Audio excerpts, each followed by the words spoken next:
autant de femmes sont victimes de sexisme, de harcèlement, de violence, c'est toute la société qui doit agir.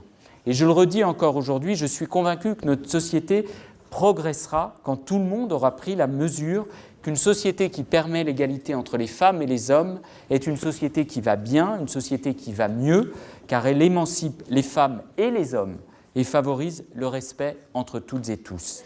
Nous sommes à 800 inscrits et inscrites, donc ça veut dire qu'on sent qu'il y a aujourd'hui une volonté de la part des professionnels de ce département de s'informer, de se former, et ces temps sont toujours des temps de formation très importants.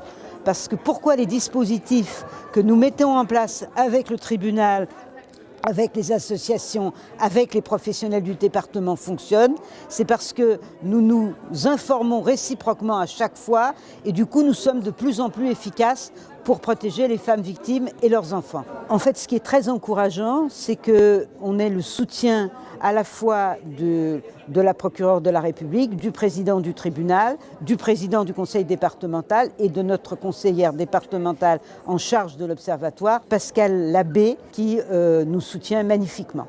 Tout ça montre un suivi. On est dans quelque chose où les instances suivent réellement le travail que nous faisons et donc c'est un grand soutien pour nous. Depuis quelques mois que c'est en train de changer un peu. Alors ça change plutôt pas au niveau de la presse nationale. Je sais que chez les jeunes journalistes, il y en a beaucoup qui, moi, m'écrivent pour me poser des questions, pour me demander quels mots il faut employer, quels termes, quelle expression, etc. Donc il y a une vraie demande là-dessus d'aide.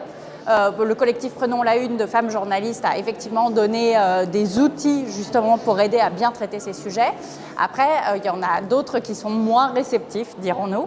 Mais voilà, ça, au fur et à mesure, ça avance quand même. Et ces derniers mois, je trouve que ça avance particulièrement. La période actuelle me fait penser à un passage du premier livre qui a parlé en France des violences envers les femmes.